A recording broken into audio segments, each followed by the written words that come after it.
पे बताया कि फ्लाइट पता नहीं। तो गाइस, दुनिया की किसी भी कंट्री में अगर आप काम कर रहे हो और आप इंडिया पैसे भेजते हो तो इस रूल को, इस अपडेट को आपके लिए जानना बेहद ज़रूरी है, नहीं तो बहुत बड़ी मुसीबत में पड़ सकते हो। बहुत बड़ी खबर सामने आ रही है, तो इस वीडियो को बिल्कुल इग्नोर नहीं करना। आप किसी भी कंट्री में रह रहे हो, गल्फ़ के किसी कंट्री में रह रहे हो, Oman, Qatar, Saudi, Bahrain, Dubai या फिर सऊदी अरबिया, कहीं पर भी रह रहे हो, या फिर आप यूरोप के किसी भी कंट्री में जॉब कर रहे हो, तो प्लीज़ इस अपडेट को, इस खबर को आपके लिए जानना बेहद ज़रूरी है, नहीं तो बहुत बड़ी मुसीबत में पड़ सकते हो।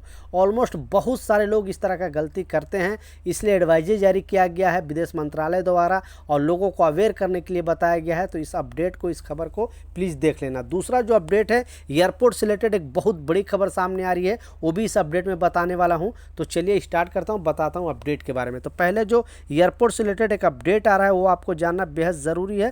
तो इस अपडेट में जो बताया जा रहा है कि एक जो महिला कांस्टेबल थी जो वहाँ पे चेकिंग करती है टिकट वगैरह, आपको मालूम है कि जब आप को एयरपोर्ट के अंदर एंट्री होता है तो आपका जो टिकट है या फिर आपका जो भी डॉक्यूमेंट है पहले चेक किया जाता है, उसके बाद आपको अंदर में एंट्री दिया जाता है। तो लेडीज़ ऑफिसर का आरोप लगाने वाले जो पैसेंजर का कहना है कि 6 अगस्त को यह स्पाइस जेट की फ़्लाइट SG721 से कोलकाता जाने के लिए दिल्ली एयरपोर्ट टर्मिनल 1 पहुंची थी। डीजी यात्रा लेने से होते हुए जब यह सिक्योरिटी एरिया में पहुंचा तो देखा कि वहां एक लेडीज़ ऑफिसर बैठी है और रजिस्टर में पैसेंजर की टिकट की डिटेल चेक कर रही है।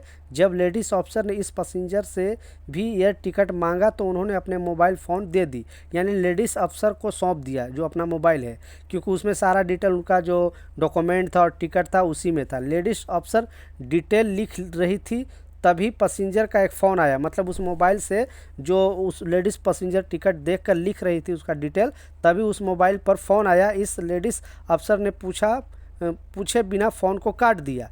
इस पैसेंजर ने जो विनम्र से अपने ये कह दिया कि आप नोटिफिकेशन स्वाइप कर सकते थे, मतलब ये अच्छे तरीके से बोले ये जो कस्टमर थे और जो ट्रैवल करने वाले थे यात्री, कि आप अच्छे तरीके से नोटिफिकेशन बंद कर सकते थे, आप फ़ोन क्यों काट दिया। पैसेंजर के आरोप, इस बीच उनका दोबारा फ़ोन आया, यानी दूसरा भी शायद इमरजेंसी किसी का फ़ोन था। लेडीज़ ऑफिसर ने जानबूझकर फ़ोन काट दिया और उसके साथ बदसलूकी करने लगी।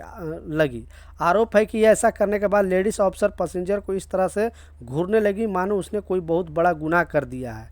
फिर उसने पैसेंजर से कहा कि उसे पेपर टिकट अपने साथ रखना चाहिए। डिजिटल इंडिया के दौर में इस तरह की बात पैसेंजर के लिए हैरान करने वाली थी। पैसेंजर ने आरोप लगाते हुए कहा कि उसे यकीन नहीं कि वह दूसरे पैसेंजर के साथ भी ऐसा व्यवहार करती होगी। पैसेंजर ने अपनी शिकायत में दिल्ली जो एयरपोर्ट और CAF के हेडक्वार्टर के संबोधित करते हुए कहा है कि उन्हें अपने स्टाफ को इस बात पर ट्रेनिंग देनी चाहिए कि पैसेंजर के साथ किस तरह के विनम्र रहते हैं, मतलब यात्री से किस तरह से अच्छे से व्यवहार करते हैं, क्योंकि इनका जो सिस्टम था ऐसा नहीं कि सॉफ्ट कॉपी आप उनके पास नहीं था। अब ये मोबाइल में सारे डिटेल दिखाते हैं, फिर वहाँ पे जो लेडीज़ डॉक्टर इन पर गुस्सा होती है और वैसे बहुत सारे लोगों के साथ होता है। जबकि सरकार कहती है कि पेपरलेस बनाना है, यानी भारत को पूरी तरह पेपरलेस बनाना है, पेपर की ज़रूरत नहीं है। लेकिन अभी भी एयरपोर्ट पर आपको, अगर आप ट्रैवल करते हो तो प्लीज़ इस तरह का चीज़ ज़रूर रख लेना, नहीं तो आपके साथ भी मुसीबत हो सकती है और वो लोग आपसे पूछताछ कर सकती है। बाद में उनको छोड़ा गया, लेकिन वहाँ पे बहुत ज़्यादा हंगामा हुआ दिल्ली एयरपोर्ट पर, इसलिए मैं वीडियो आपके साथ शेयर किया कि आप भी अगर ट्रैवल करते हो तो टिकट का एक जो हार्ड कॉपी है वो अपने पास रख लेना, क्योंकि शायद वो लोग पूछ सकता है वहाँ पे, अगर नहीं आप दोगे तो वो लोग कुछ भी बोल सकता है, जैसे ये पैसेंजर के साथ हुआ है। तो इस बात का लाजिम ख्याल रखना।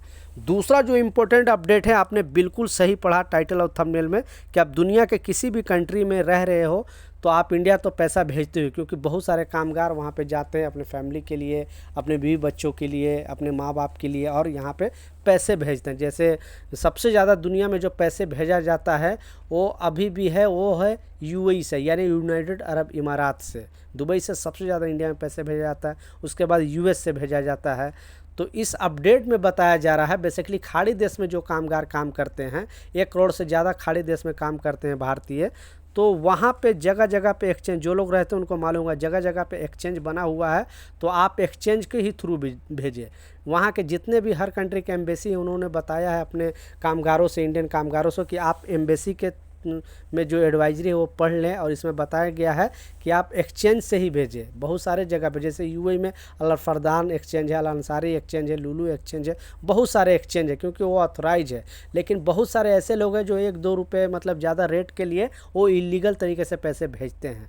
तो प्लीज़ इस तरह का गलती अब ना करना अगर आप अदर कंट्री से, क्योंकि ये मनी लॉन्ड्री में आता है। और इस चक्कर में अगर फंसोगे तो बुरी तरह फंसोगे, क्योंकि वहाँ से कितने पैसे आप भेज रहे हो, क्या है आपकी सैलरी, कितना सारा डिटेल, सारा डेटा गवर्नमेंट रखती है। तो अगर कोई आपको 2 रुपये 3 रुपये का लालच दे रही है, बोल रही कि आपको रेट इतना मिल जाएगा, एक्सचेंज रेट आप मेरे से भेजो, बेसिकली कुंडी जिसे बोलते हैं उससे भेजो, आपको घर पे पैसे मिल जाएंगे, तो आप इस चक्कर में ना पड़ना, नहीं तो मुसीबत में पढ़ सकते हो।